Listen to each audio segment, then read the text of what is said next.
Ya, ada kan kaitan juga konflik itu tidak semata-mata ya perseteruan, kebencian, tapi di balik itu kan juga ada bisnis-bisnis yang mempengaruhi Oh, bisnis senjata itu kan lebih besar lagi ya. Kalau ada bisnis berarti kan harus di-create ekosistemnya kan. iya, iya. Ekosistem konfliknya itu kan menjadi pensuplai Oh, kebutuhan oke. itu. Kebutuhan energi itu kan disuplai dari kawasan Timur Tengah. Oke. Sementara negara-negara industri yang besar ya, Eropa, ya negara maju, Amerika, termasuk Cina itu kan tergantung dengan energi ya. Hmm.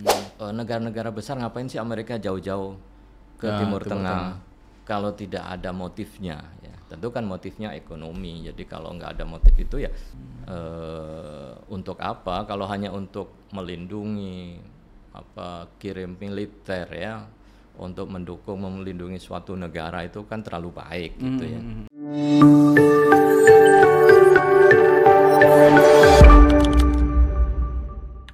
Prof. Yon Mahmudi, selamat datang. Terima kasih.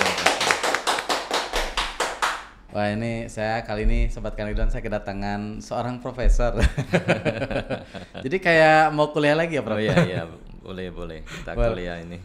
biasanya kuliah tentang bisnis. Nah, kali ini kita ngomongin soal Timur Tengah ya topiknya ya. Iya karena Timur Tengah kan juga nggak jauh dari bisnis juga gitu ya. Iya. Berdampak juga kan ya. Ya bisnis konflik juga ada juga. Oh iya, ada ya. Oh, berarti dipelajari juga di mata kuliahnya. Ya ada kan kaitan juga konflik itu tidak semata-mata ya perseteruan, kebencian, tapi di balik itu kan juga ada bisnis-bisnis yang mempengaruhi bisnis senjata itu kan lebih besar lagi ya. Kalau ada bisnis berarti kan harus di-create ekosistemnya kan. Iya, iya. Ekosistem konfliknya itu kan menjadi pensuplai Oh, kebutuhan oke. itu. Wah, ini langsung nih ke pertanyaan. Jadi sebenarnya apakah perang yang terjadi ini bagian daripada bisnis jadinya? Ya. Nah, kalau kita lihat ya kawasan Timur Tengah itu kan wilayah yang memiliki sumber daya alam yang paling besar ya. Mungkin sekitar 50-60 kebutuhan energi itu kan disuplai dari kawasan Timur Tengah. Oke. Sementara negara-negara industri yang besar ya, Eropa, ya negara maju, Amerika, termasuk Cina itu kan tergantung dengan energi ya. Nah, atas dasar kebutuhan energi itu kan negara-negara besar berusaha untuk mempengaruhi ya kebijakan negara-negara pemilik sumber daya itu agar bisa diatur ya sesuai dengan kebutuhan mereka yang membutuhkan sumber energi. Jadi kalau bisnis secara normal ya berdagang saja gitu secara fair. Iya. Tapi kan nggak bisa seperti itu, maka harus ada dominasi ya. Mungkin bisa saja lebih kepada melakukan hegemoni ya dari sisi politik bahkan militer untuk mendapatkan jaminan ya energi itu. Nah itu saya kira yang kemudian nanti mulai terjadi konflik-konflik itu kan tidak jauh berbeda. Kalau negara-negara besar ngapain sih Amerika jauh-jauh ke Ya, Timur Timur Tengah Tengah. kalau tidak ada motifnya ya. Tentu kan motifnya ekonomi. Jadi kalau nggak ada motif itu ya untuk apa? Kalau hanya untuk melindungi kirim militer ya untuk mendukung melindungi suatu negara itu kan terlalu baik gitu ya. Kalau dia nggak dapat return kan untuk apa Iya. mengeluarkan dana sebesar itu? Berarti ada motif ekonomi yang besar dong di situ. Saya kira ya sangat-sangat semua kan bergantung dengan ekonomi. Intervensi militer kalau nggak ada motif ekonomi kan juga akan menghitung ya berapa biaya untuk operasi militer. Kemudian siapa yang membayar itu? Kan nggak mungkin secara sukarela begitu ya. Ya ngeluarin duit gede Ngeluarin gitu duit ya. gede gitu, setelah itu sebagai rasa kemanusiaan itu saya sumbangkan gitu Iya, ya. iya. Ya dia pasti akan menghitung returnnya, setelah itu akan menguasai apa sumber daya Dan apa. hitungannya triliun kan. Saya kira ya itu kan untuk menghidupi sebuah negara. Negara itu kan seperti organisme ya, badan ya. Jadi semakin besar suatu negara, semakin besar badan itu kan makannya semakin banyak. Oke. Kalau di negaranya nggak ada makanan, terus cari makan dari mana? Keluar. Nah keluar. Kalau nggak bisa makan secara baik-baik kan ya agak nakal-nakal kan ya Atau dibikin kan? dibikin ya dia mengambil makanan orang lain ya, dengan berbagai macam aturan gitu ya, yang itu memang menguntungkan karena itu kan berkaitan dengan survival ya, berkaitan dengan keberlanjutan suatu bangsa gitu ya. Makanya kan harus diatur oleh hukum internasional, tapi kadang kalau suatu negara sudah terlanjur besar ya, dia yang membuat hukum gitu ya, yang kecil suruh mengikuti. Nah, kalau tidak cocok ganti aturan karena ini berkaitan dengan survival, kehidupan, keberlanjutan bangsa itu, maka dia akan melihat dari aspek itu. Makanya termasuk Amerika kan agar selalu bisa mempertahankan dominasi ya, menjadi negara adik kuasa kan dia makanya nggak cuman makan di negara sendiri ya. Betul, kan Amerika itu kan ekspansionisme ya, jadi ekspansif ya. Ekonominya itu kan karena ekspansif ya, tidak domestik ya. Kenapa kemudian dolar digunakan standar ya bagi dunia, ketika negara-negara lain mencoba untuk keluar dari dolar kan menjadi ancaman gitu ya, mereka akan ditekan karena itu adalah ekonomi kehidupan mereka ya. Amerika kirim pasukan ya ke Timur Tengah, ada sekitar mungkin ya 8 pangkalan militer dan puluhan ribu tentara senjata dikirim ke sana, itu kan biayanya tinggi, besar juga ya. Militernya perlu makan tiap hari, dari sisi kebutuhan sehari-hari itu siapa yang mensuplai, kan nggak mungkin kemudian gratis begitu saja, pasti kan juga akan dikalkulasi ya, karena militer itu kan juga kaitannya dengan ekonomi. Jadi kalau nggak ada yang mensupport dan operasi militer tidak mendatangkan keuntungan ekonomi ya pasti akan ditarik ya. Betul. Wah kan kalau nggak salah dia kan ada CIA ya di dalam ininya, depannya tuh protect the dollar kan. Iya. Jadi betul. gimana caranya tadi kalau kata Prof, orang itu supaya nggak keluar gitu dari dolar ya. Makanya kayak sekarang BRICS ya, itu jadi ancaman juga kan buat Amerika. Ya itu menjadi ancaman, bahkan yang menjadi anggota BRICS kan juga diancam 10% tambahan. 10% ya dinaikkan. Ini kan memang ya negara super power begitu ya. Jadi kalau ada import yang masuk dikasih tarif, tapi kalau barang saya masuk jangan dibuat free. Nah, ini. Tapi kan nggak bisa menolak gitu ya, karena hegemoni sudah terjadi sedemikian rupa. Harusnya kan ada keseimbangan, keadilan gitu ya. Kalau free ya 0% ya 0% kan gitu, reciprocal kan. Betul. Tapi kan kalau ini kan enggak, diancam dulu ya. Kalau kamu tidak mau mengikuti ini ya terima gitu. Jadi nggak ada pilihan. Jadi ya hegemoni yang menjadi dasar hubungan yang memang itu menjadi ketidakadilan global ya kalau dilihat ya secara umum. Sekarang kan tarif ya Indonesia kan 19% ya kalau nggak salah ya. Betul, ya. Sedangkan Indonesia masuk ke BRICS juga ya. Itu gimana tuh kelihatannya, Bro? Nah, tentu kan kita memiliki politik bebas aktif ya, bahwa untuk menentukan pergaulan kita ya di level dunia, Indonesia kan tidak mau hanya satu blok saja ya, karena kalau sudah mengikuti satu blok, negara kecil itu harus mengekor kan. Oh iya, nempel sama induknya saja, gitu. induknya biar aman kan. Iya. Tapi kalau dia tidak mau hanya nempel kemudian diatur ya, maka dia harus membuat keseimbangan. Seimbang itu dengan balancing. Dia harus punya daya tawar juga, maka dia harus bergerak ke kanan, cari induk yang juga besar gitu ya. Oh jadi jangan satu induk gitu? Jangan satu induk, jadi kadang ke sini ya mau dikejar ini akan melindungi, atau ke kiri lagi gitu ya. Karena kalau terlalu lama mungkin dengan Amerika ya, tadi kan harus menjadi blok Amerika, menservis kepentingan Amerika ya dalam politik, militer dan lain sebagainya, menjadi kita semakin tidak bebas. Kalau kita ke kiri terus mungkin ke Cina, Rusia terus juga seperti itu ya. Ya maka ya harus dimainkan ya hubungan yang semacam itu. Ya, kalau dulu Hatta itu kan prinsipnya seperti mengarungi ya ombak ya di antara dua karang gitu ya.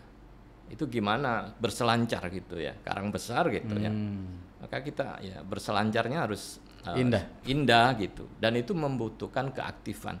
Jadi bebas aktif itu artinya harus aktif ya di dunia internasional, baru saat itu bisa menentukan kebebasan. Tapi kalau kita tidak aktif dunia internasional ya nggak akan bisa gitu ya, nggak akan ada negara yang melihat kita. Jadi walaupun kita punya prinsip bebas aktif, tetapi kepala negara tidak aktif bergaul di dunia internasional, ya ujung-ujungnya masuk menjadi tidak aktif dan tidak bebas gitu. Oh, idealnya langsung kepala negara yang turun. Ya, diplomasi itu harus dipimpin oleh kepala negara karena itu yang membuat leverage-nya, ya. Negosiasi, ketemu, ngobrol, ya. Ya kalau kita kan ya ngopi ya, diplomasi. Iya. Biar ada intensitas ya komunikasi. Tapi kalau kepala negara nggak mampu memimpin, ya tidak akan dihiraukan, ya, dianggap nggak punya pengaruh apa-apa. Kalau kepala negara sebelumnya nggak terlalu aktif berarti kalau gitu ya? Kepala negara sebelumnya itu fokusnya ke isu domestik, ya. Di luar nggak terlalu aktif berarti? Nggak akan, dan delegasikan ke para menterinya, menteri luar negeri. Tapi kan beda ya leverage-nya. Kalau ini ada kepala negara, kemudian ini menteri luar negeri, pasti kepala negara nggak mau negosiasi dengan. Ya, paling ya dia ditemui sebentar gitu, say hello dan lain sebagainya, ya. Udah balik nggak lagi. terlalu dianggap lah kasarnya. Tapi kalau kepala negara kan pasti protokoler kepala negara dengan kepala negara, ya. Karena pengambil keputusan langsung kan? Ya, keputusan langsung, bisa bernegosiasi, nggak perlu saya pikirkan dulu nanti kami sampaikan kepada kepala negara, itu kelemahan gitu. Tapi kalau itu negosiasi kemudian langsung terjadi keputusan dunia, ya pergaulan dunia internasional kan sebenarnya sama seperti pergaulan sehari-hari. Kita gitu. Ngopi lah gitu ya. Ngopi. Mereka orang juga ya ya. Karena banyak keputusan justru ketika ngopi itu kan gitu. Oh gini baru diimplementasikan. Tapi bahkan di luarnya juga kan banyak lobby-lobby betul. Sendiri kan. Tapi kalau kita kadang terlalu formal, bawa proposal dulu, dibawa ini terlalu lama gitu ya, maka peran kepala negara memang ya membawa negaranya gitu, nggak boleh terlalu banyak mendelegasikan. Yang penting kan dia punya direction yang kuat.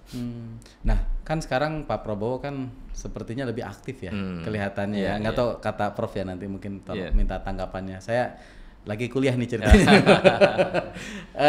Seberapa besar sih pengaruh suara Indonesia seandainya misalnya Presiden Prabowo vokal terhadap di Timur Tengah ya terutama? Ya ketika kepala negara itu hadir, itu kan berarti ada concern negara itu. Tapi kalau tidak kan dianggap absen ya. Walaupun yang hadir itu menterinya gitu. Karena kan begitu kepala negara hadir, kalau yang foto kan pasti kepala negara dengan kepala negara gitu ya. Menteri nggak boleh gabung gitu. Oh gitu ya. Jadi kalau yang hadir di acara itu yang kepala negara, khusus kepala negara nggak boleh campur sama menteri gitu. Menterinya harus di belakang. Coba kalau yang lain kepala negaranya kita mengutus menteri, berarti kan level perhatian itu dianggap kita mendowngrade, kita menganggap itu tidak prioritas gitu ya. Jadi itu sangat sangat ditentukan siapa yang diutus. Nah, ketika Pak Prabowo sudah mulai aktif ya, melakukan banyak perjalanan ya ke negara-negara lain, ke Timur Tengah, kemudian ke Rusia, bahkan juga ke Amerika, kan hasilnya bisa langsung ya dilihat gitu ya. Dan tidak hanya meeting kan, setelah itu ya apakah chat gitu ya, ngobrol, telepon, angkat telepon gitu ya, sehingga tidak ada barrier, tidak ada hambatan di dalam hal berkomunikasi, karena setiap saat masalah-masalah yang timbul itu bisa diselesaikan ya, walaupun memang kadang secara psikologis ya ada blok-blok tertentu ya, keputusan yang harus dipending, tetapi kan dengan langsung memimpin diplomasi negara itu saya kira jauh lebih lebih kuat, karena sekarang pengaruh global kan sangat menentukan ya. Orang kemudian dilihat itu mainnya sama siapa sih kan gitu ya. Jadi kalau mainnya dengan Donald Trump, mainnya dengan Putin gitu ya, dengan MBS itu kan beda ya. Tongkrongannya kan, mejanya itu kan ngobrol dengan, dan itu bisa secara mudah berkomunikasi gitu ya, nggak malu-malu gitu ya, atau dipanggil dulu sini kan baru itu kan gitu. Jadi leverage itu saya kira memang menjadi penting, dan Pak Prabowo saya kira bisa membawa ke arah situ. Iya, bahkan saya baca di berita katanya Pak Prabowo pengen latihan golf dulu katanya. Takut katanya diajak main golf katanya. Betul ya? Iya.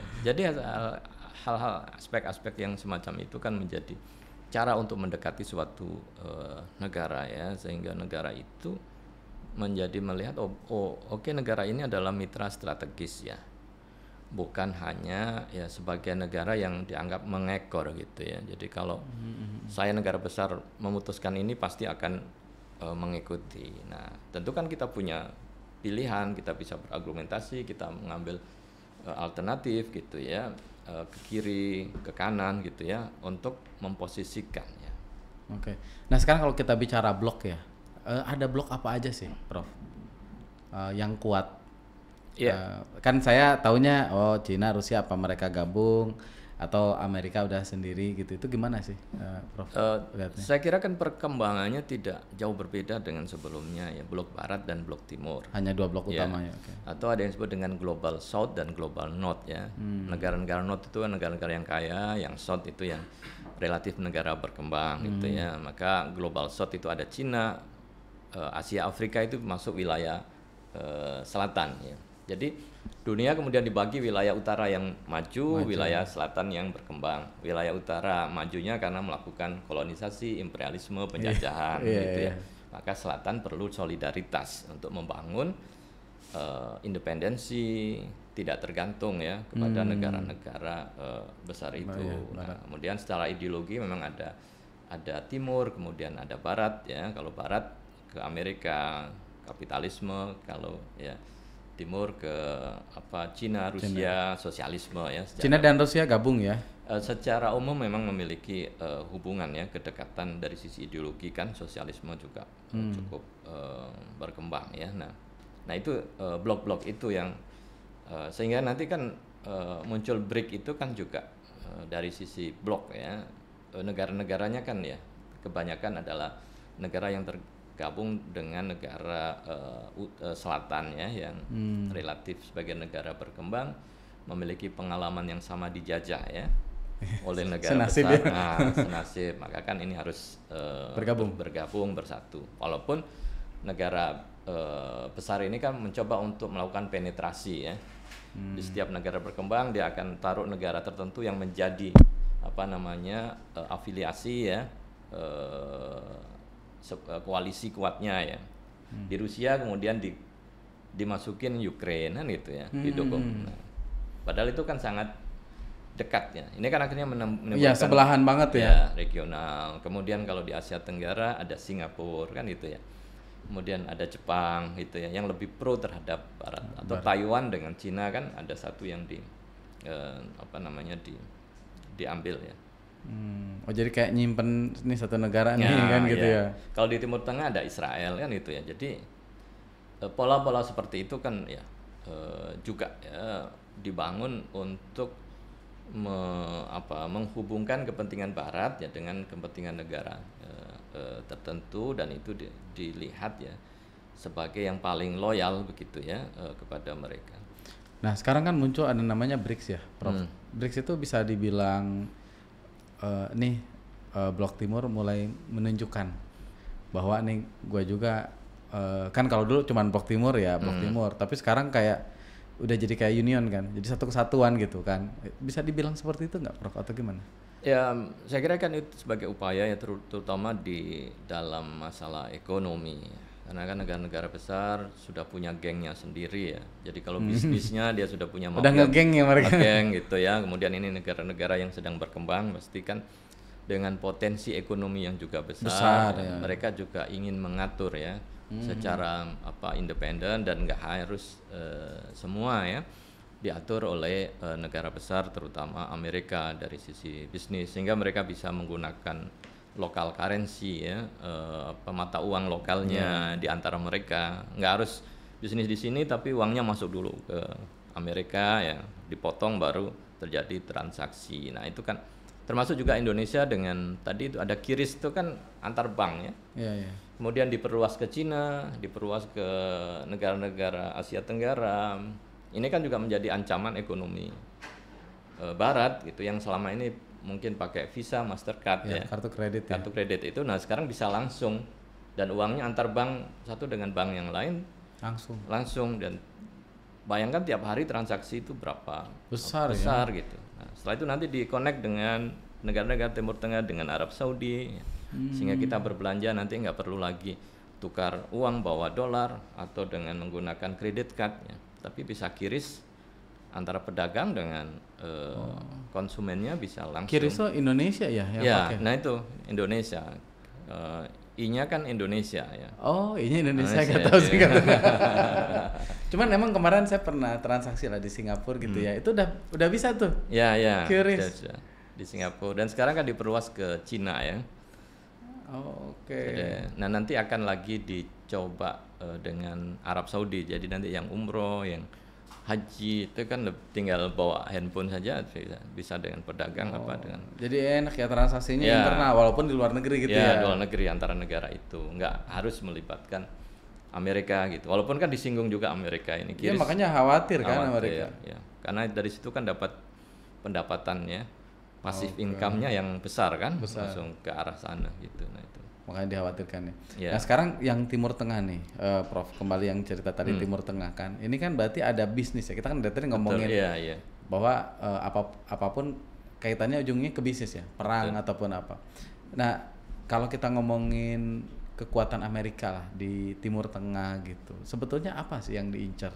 Kalau kita ngomongin tadi ya, apakah dengan adanya perang senjata itu ada mungkin ya, terus apakah ada yang tadi ya ingin menguasai apa Amerika di sana? Ya, sumber energi saya kira ya. Jadi semua negara besar itu, negara industri pasti tergantung dengan energi. Dan uniknya negara industri itu tidak memiliki sumber energi sendiri. Eropa kan tidak punya minyak gitu. Amerika memang baru-baru ini sudah mulai melakukan eksplorasi ya. Walaupun biayanya memang sangat mahal ya dibandingkan dengan Timur Tengah. Timur Tengah kan di padang pasir istilahnya orang tinggal nyangkul saja keluar. Ya. Tapi kalau di Amerika termasuk juga di Rusia itu kan teknologinya harus besar ya. Jadi katakanlah kalau dalam per barel minyak itu di Timur Tengah negara-negara Arab itu cukup biaya per barelnya $5. Ya. Di Rusia bisa $30, kemudian Amerika mungkin $25. Jauh ya. Jadi kalau sekarang harga $60 ya, negara-negara Arab itu untungnya sudah sangat besar. Tapi kalau nanti diturunkan mendekati 30, ya yang bangkrut Rusia gitu atau Amerika nggak ada untung. Tapi kalau negara-negara Arab mau ya sederhana bertahan dengan nilai pemasukan itu sudah besar ya. Iya, besar. Mereka survive gitu, yang lain bisa kalah. Nah, karena energi menjadi vital, negara-negara besar itu tidak mau bahwa ini nanti akan digunakan sebagai alat politik untuk menekan negara lain, maka ini harus dipengaruhi.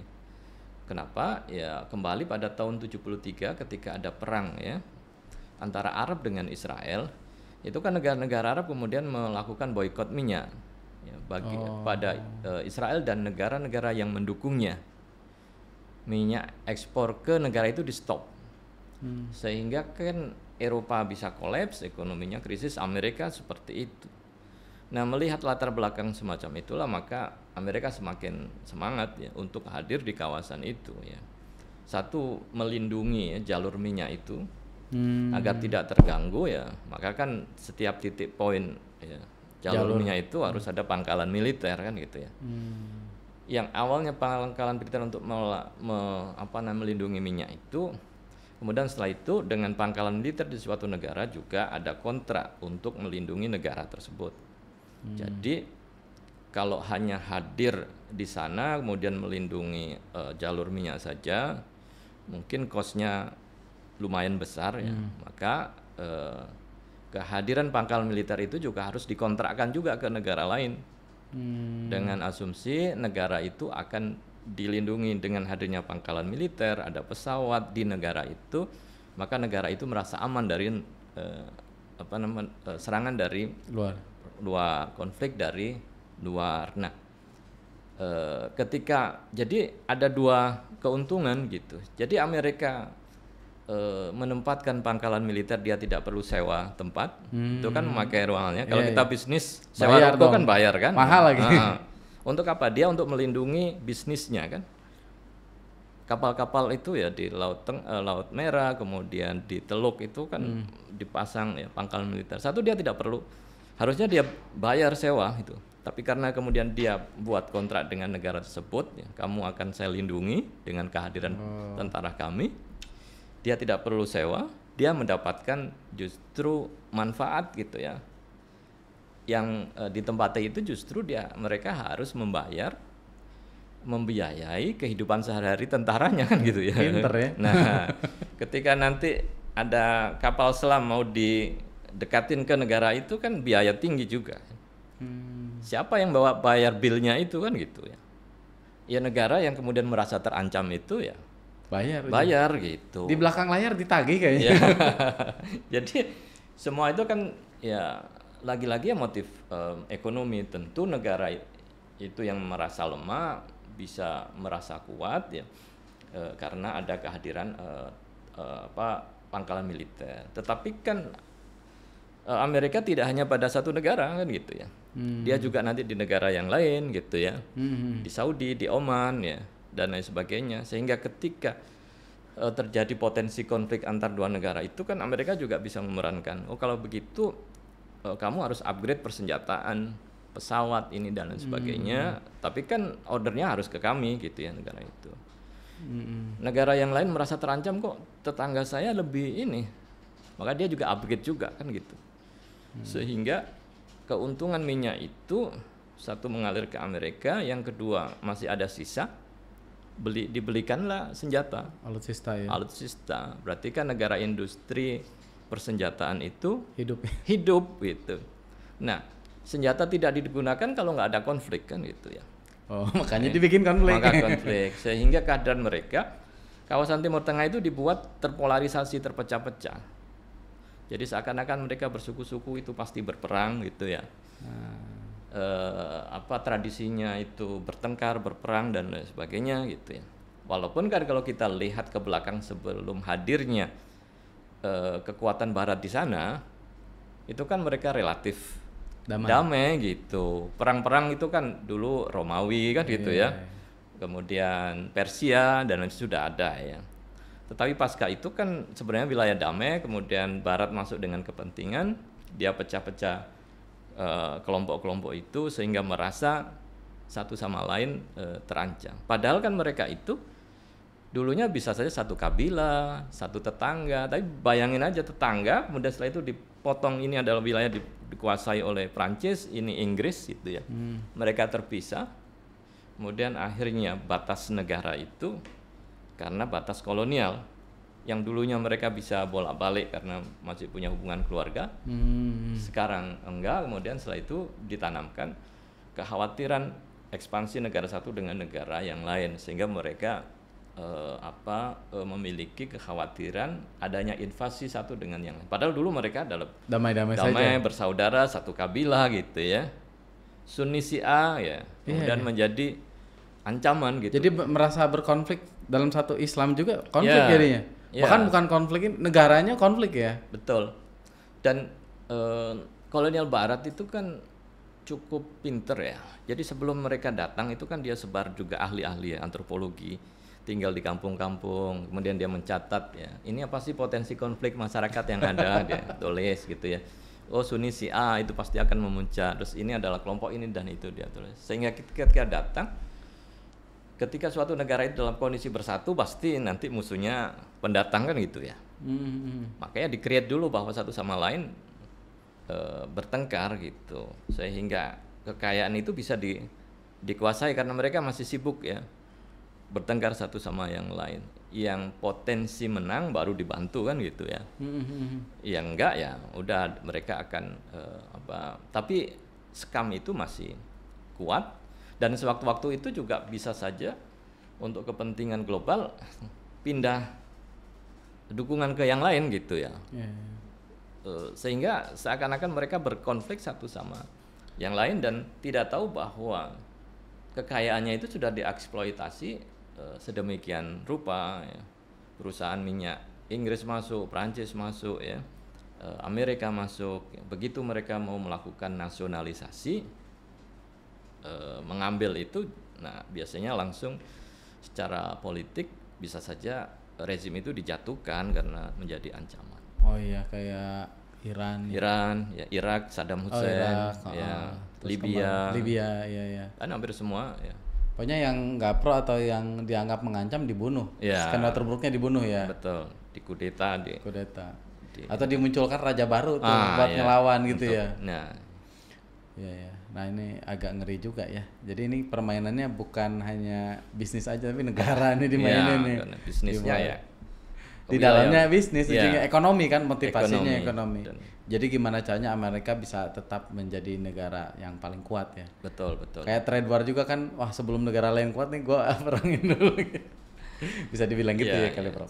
Selalu seperti itu, kita karena biar bagaimanapun ini kan menyangkut keberlangsungan hidup ya. Suatu negara, suatu bangsa yang kalau mengikuti aturan normal-normal saja mungkin tidak menguntungkan ya mereka, karena kan mereka sudah terbiasa eksploitasi, biaya hidupnya sudah sangat tinggi ya. Lifestyle-nya kan sudah besar gitu. Ketika ada kemacetan kan mereka gelisah gitu ya. Sementara negara-negara berkembang kan sudah biasa dieksploitasi, dijajah, hidup miskin. UMR-nya relatif lebih murah. Tapi UMR rendah suruh mensupport yang gaya hidupnya tinggi. Iya. Itu yang nggak seimbang. Enggak. Kalau ini kan kemarin ada perang Iran ya dengan Israel. Pertanyaan yang pertama nih, ini kan banyak kalau terkait itu. Yang pertama itu seberapa, kan sekarang agak mereda ya Prof. Kelihatannya gimana nih ke depannya? Ya mereda itu kan berarti ada negosiasi ya. Perang itu kan juga dilakukan untuk aspek deterrence ya. Aspek untuk menakuti gitu ya. Ya untuk menakuti ya posturnya harus kuat gitu ya. Militernya harus kuat gitu. Senjatanya harus kuat gitu. Jadi kalau seandainya Iran diserbu di bom ya oleh Israel, kemudian ya kemarin panglimanya terbunuh, jenderal-jenderalnya terbunuh ya. Setelah itu angkat tangan, kan selesai ya. Satu kalah pasti kan? Satu kalah, sudah cukup itu di bom dihancurkan. Karena secara psikologis kan ya panglima TNI gitu ya. Ya dibunuh. Bunuh dan jenderal-jenderal terbunuh, orang bisa shock ya. Tapi kan Iran tidak ya. Begitu di di rudal ya, di wilayahnya, di Tehran, di ibu kota ya, di rudal, kan mereka melakukan serangan balasan dan menggunakan teknologi hypersonic gitu ya, yang kecepatannya juga tinggi gitu. Mungkin sekitar 1.700-an kilometer. Itu dalam hitungan 10 sampai 15 menit itu udah sampai gitu ya. Cepet betul. Ya. Jadi tidak menunggu hari lagi begitu diserang. Sebelumnya kan Iran selalu menunda ya, ketika diserang nahan dulu ya. Kami akan membalas. Tapi ini kan enggak, begitu diserang langsung melakukan serangan balik dan cukup besar. Dan baru pertama kali Tel Aviv bisa dihancurkan. Tembus ya. Itu. Dan kalau kita lihat tayangan TV itu kan banyak yang hancur ya, bangunan-bangunan dan semua penduduknya harus bersembunyi ya di shelter begitu. Nah selama ini kan Israel berperangnya berbatasan. Dia menyerang lawan, kemudian serangan baliknya di wilayah perbatasan. Ya lawannya lemah lagi. Ya tanah-tanah kosong dan lain sebagainya. Nah sekarang ke jantungnya gitu ya. Tel Aviv, kotanya langsung. Kemudian pelabuhan paling sibuk ya Haifa itu juga dibom gitu. Kemudian pusat bisnis ya. Kalau sekarang mungkin bursa efeknya juga dibom. Nah itu kan kena itu ya bursa efek. Ya tidak sekedar perang militer biasa kan, berarti kan mentargetkan juga aspek-aspek bisnis strategis militer dan juga ekonominya. Nah, dan yang selama ini Israel selalu disebut sebagai negara yang paling kuat, tidak pernah bisa dikalahkan, pertahanannya tidak bisa ditembus. Ternyata tiba-tiba mengalami kehancuran dalam beberapa tempat. Nah, ini lumayan kan, besar juga ya, kan lumayan besar ya. Nah kan setelah itu Israel cepat-cepat ya minta Amerika untuk segera turun gitu ya, mengatakan bahwa Iran punya potensi nuklir, maka itu harus dihancurkan. Dibom ya. Nah dibom. Jadi kalau Israel sendiri, saya kira akan keteteran ya dengan serangan balik dari Israel dari Iran. Ya. Karena ada negara lain juga, Yaman ikut, kemudian ya Hizbullah juga bisa ikut. Ya. Ya Israel itu kan seperti anak nakal ya, dia ngodain ngelemparin orang gitu, dibales dia lari. Minta bapaknya untuk suruh menghancurkan. Nah akhirnya kan Donald Trump turun tangan. Tapi kan pertanyaannya, apakah Amerika mau berperang ya, habis-habisan membantu Israel kalau tidak ada returnnya gitu kan? Ya, dia akan hitung dulu gitu ya. Ini kalau bantu Israel terus itu kan boncos ya, ngeluarin dana terus gitu. Tapi belum tentu bisa return dalam waktu cepat. Tapi ini memang ya istilah anaknya ya yang harus dilindungi, anak yang nakal harus dilindungi, tetapi banyak juga ngabisin duit kan gitu ya, karena dia bertengkar terus gitu ya, dan minta dilindungi. Nah, sehingga dalam kondisi itu ya Amerika sangat realistis, pragmatis bahwa perang nggak bisa dilanjutkan karena biayanya akan sangat tinggi. Kemudian di balik Iran juga ada Rusia, ada Cina. Kalau itu semakin berkembang pasti akan menghancurkan ekonomi. Amerika sendiri bakal kecapean ya, kecapean, internal Amerika tidak mendukung. Ya pertanyaannya kan kenapa kita harus banyak mengeluarkan uang untuk perang di sana gitu. Sementara ekonomi di dalam juga lagi nggak baik-baik aja. Ya kerepotan. Nah, akhirnya kan jalannya ya negosiasi gitu ya. Ya Amerika melakukan serangan ke Iran ya kan sudah terukur juga gitu ya. Melakukan apa? Karena Israel kan menganggap bahwa hanya Amerika yang bisa menghancurkan situs yang disebut nuklir. Dan itu nggak hancur kan ya kalau berita? Jadi kalau kedalamannya kan 80 kilo di bawah ya pusat pengayaan. Nah, bom yang dijatuhkan oleh rudal yang dijatuhkan oleh tentara pesawat ya Amerika itu menembus sampai 30 km. Jadi permukaan bisa hancur, tetapi dalamnya nggak menyentuh. Kemudian peralatan yang strategis juga sudah dipindahkan ya sebelum masih ada waktu, kan ada jeda ya waktunya. Akan kami bom, mungkin seminggu ngomong akan kami bom ya, berarti kan digeser dulu gitu ya. Bisa saja Amerika kontak ini sudah dipindahin belum gitu ya. Ini sudah mau dibom ini kan gitu. Ya udah dipindahin dulu baru dia bom dan nggak bisa menghancurkan. Tapi kan pesannya Amerika ini sudah saya bom nih gitu ya. Kayaknya Iran sudah saya pukul gitu ya. Jadi nggak usah dilanjutin nih bertengkarnya gitu. Biar Netanyahu puas juga. Oh ya udah. Tapi kan Netanyahu juga merasa kayaknya belum ini istimewa, belum dihancurkan. Tapi kan nggak boleh, nggak bisa menghancurkan Iran karena di belakangnya juga ada negara lain yang melindungi yang mungkin agak besar gitu ya. Yang begitu kamu masuk hancurkan. Dia ada khawatir ya. Jadi konflik berkembang terus. Ya. Perang dunia mungkin bisa jadi. Ya bisa saja, tapi kondisi ini tidak akan mengantarkan perang dunia ketiga karena dunia kedua itu kan memang sangat besar ya konsiderannya ya. Ada krisis global, kemudian krisis yang memang bisa menghancurkan mereka. Kalau saya nggak berperang, kami hancur. Nah ini kan enggak. Nggak sampai seperti itu. Nah itu. Seandainya ini Prof, ini kan kita ngomongin kemarin tuh banyak keresahan lah, termasuk saya juga ada ya orang namanya bisnis ya. Wah ini seandainya terjadi perang, kan kita nggak tahu Donald Trump kayak gimana kan, tiba-tiba turun tangan, perang habis-habisan, mungkin terjadi perang dunia ketiga. Tadi Prof bilang bahwa ini kayaknya untuk jadi perang dunia ketiga tuh relatif lebih kecil. Apa syarat yang menyebabkan bakal terjadi nih perang dunia ketiga di konflik kemudian? Ya kalau perang dunia ketiga terjadi apabila polarisasi itu sudah sangat tajam ya. Jadi barat dan timur itu sudah sedemikian rupa dan nggak ada komunikasi lagi. Oh jadi udah mentok gitu? Tidak mentok. Dan ini masalah eksistensi. Jadi kalau ini tidak diselesaikan lewat perang, bisa saja kami yang hancur gitu ya. Oke. Maka harus, apakah secara ekonomi terjadi kemunduran ekonomi yang sangat, kelaparan di mana-mana gitu ya, maka mereka harus survive dan cara-caranya adalah attack gitu ya, menyerang. Nah ini kan tidak, ekonomi relatif lebih berjalan ya. Walaupun makanya dia trade war dulu gitu. Ya, jadi masih bisa diselesaikan. Kalau perang bukan menambah situasi membaik, tapi justru bisa saja semakin jatuh. Akhirnya kan negara-negara itu ya kami nggak mau terlibat gitu ya. Ini urusan Israel gitu ya. Walaupun Trump masih mau bela-belain, tapi kan Uni Eropa menarik diri, nggak mau ya ekspansi yang membantu untuk menyerang. Tapi kalau Israel diserang akan saya bantu. Tapi kalau saya nggak mau diajak untuk menyerang. Tapi kalau perang dunia 2, satu kan koalisi besar ya. Mereka berperang habis-habisan satu sama yang lain.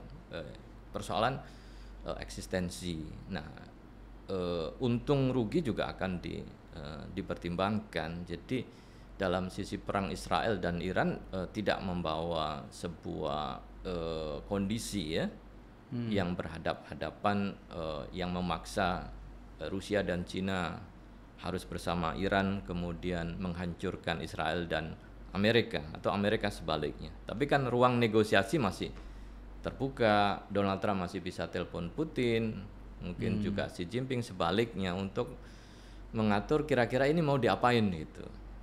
Sebelum perang beneran. Ya, endingnya apa gitu. Kalau dulu kan nggak ada komunikasi yang ada komunikasi kan terbatas ya.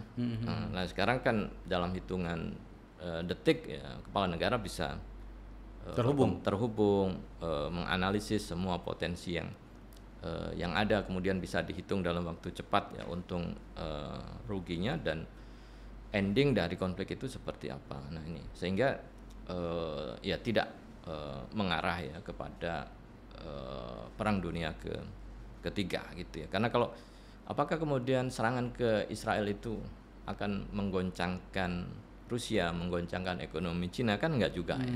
Sehingga Cina enggak ada trigger ya untuk masuk gitu. Kemarin ya. Nah itu saya kira ya hal-hal yang semacam itu yang pada intinya harus dinegosiasikan. Jadi kalau Iran mengancam nanti akan menutup selat Hormuz ya. Tapi kan yang dirugikan tidak hanya negara-negara Eropa, Cina juga kan dirugikan karena minyak sumbernya dari situ semua. Iya, dari situ, lewat situ semua. Kalau dihentikan juga Cina akan berhenti secara ekonomi. Nah, akhirnya kan harus negosiasikan seperti apa. Selat Hormuz itu posisinya tuh di samping negeri Iran atau gimana sih? Ya, di wilayah di Iran, kemudian depannya itu kalau tidak salah ada Oman ya. Oh, dan itu lewat itu? Ya, harus lewat situ. Dan kalaupun melipir ke Omannya, itu jarak tembaknya juga masih kelihatan masih bisa dibom gitu ya. Jadi nggak ada pilihan lain kecuali kalau diseleksi nanti kapalnya Cina boleh lewat gitu, yang lain dibom kan gitu ya. Nah, dalam kondisi perang itu kan kadang tidak begitu ditutup ya ditutup satu hari bisa saja dampaknya sebulan ke negara-negara lain gitu. Iya. Secara ekonomi supply chain-nya berantakan.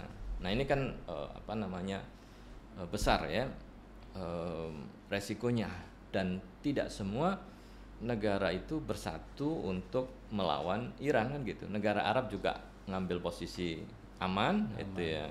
Eropa juga aman ya. Kecuali kalau semua ya, di kawasan itu Iran harus dihancurkan. Nah itu kan posisinya akan semakin berat ya. Tapi kan enggak gitu ya. Israel, kemudian ada Amerika, yang lain menjauh begitu ya. Dan hanya menonton gitu. Nah, pasti juga enggak akan bisa memperluas konflik. Nah, sekarang kan lagi proses negosiasi ya. Apa yang terjadi kira-kira, Prof? Nah, tentu kan negosiasi, saya melihat bahwa Amerika itu sudah waktunya meninggalkan kawasan Timur Tengah. Kenapa? Karena eksplorasi minyak di Amerika itu juga sudah mulai jalan. Artinya sudah menghitung bahwa tidak lagi akan tergantung dengan energi di kawasan Timur Tengah. Kemudian transisi menuju green energy juga sudah mulai dilakukan ya.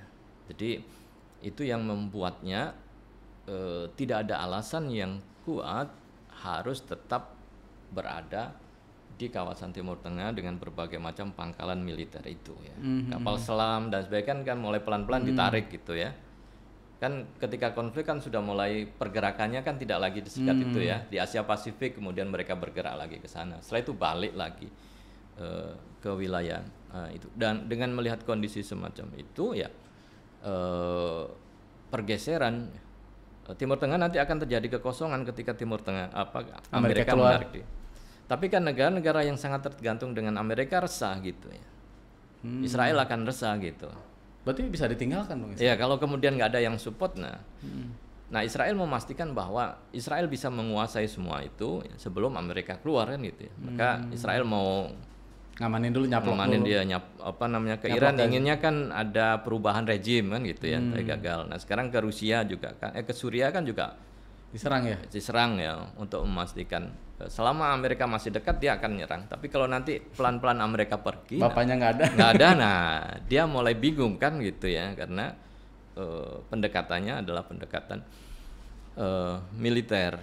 Nah ini yang juga harus kita lihat kemana Amerika setelah tidak lagi ada di Timur Tengah. Nah kehadiran Amerika di Timur Tengah dalam berbagai perspektif itu kan dianggap banyak menimbulkan dampak-dampak ya, destruksi ya, konflik dan lain sebagainya ya. Irak hancur ya, dulu kota yang indah hancur, Suriah, Libya, kemudian Yaman dan lain sebagainya, itu kan perang-perang berkaitan dengan penguasaan sumber daya. Begitu Amerika artinya sudah terpuaskan semua kan pergi ini, iringinkan pergi. Nah, apakah kemudian Amerika akan kembali lagi ke negaranya, kembali ke domestik ya, tidak memikirkan global? Tentu kan tidak, karena ternyata kan Amerika geopolitiknya berubah dari Timur Tengah, dia akan ke Indo-Pasifik, ke Asia Pasifik. Bicara Asia Pasifik berarti ada Indonesia. Ada Cina. Nah, saat ini kita mungkin sedang mengamati apa yang terjadi di Timur Tengah dan dampaknya di Indonesia.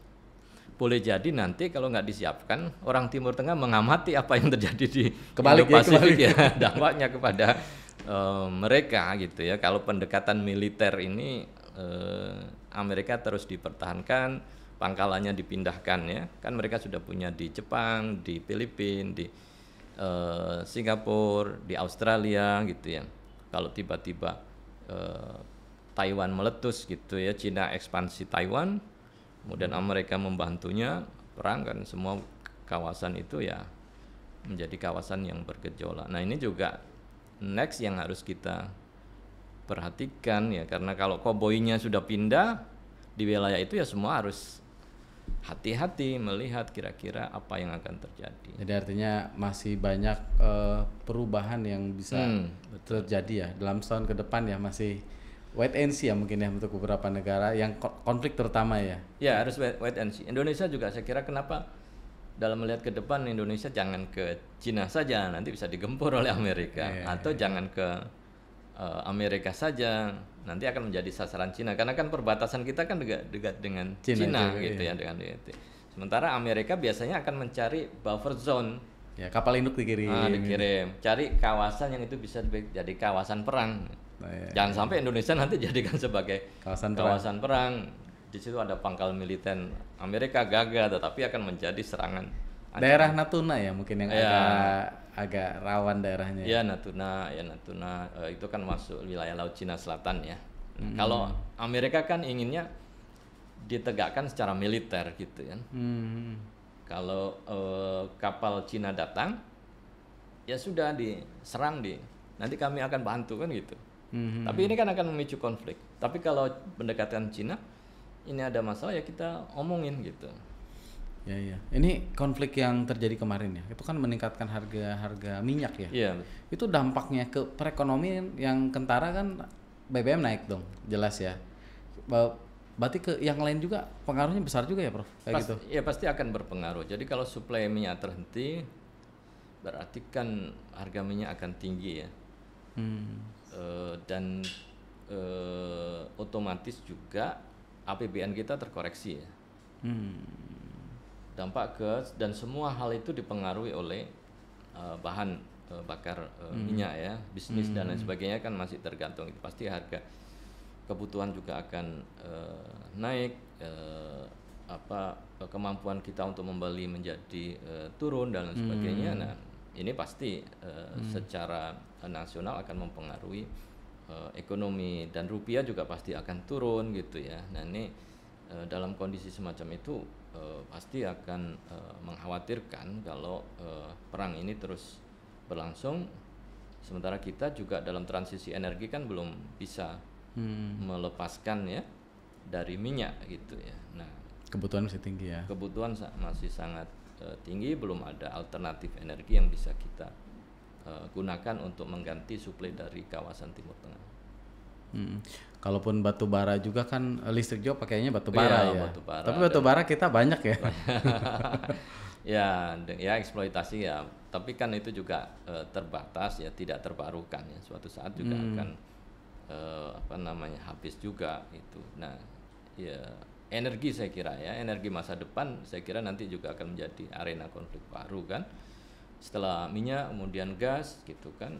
Iran memang gasnya sangat tinggi dibandingkan dengan Arab Saudi ya. Kemudian setelah itu uranium mungkin ya. Jadi negara yang punya uranium banyak juga pasti akan menjadi pusat.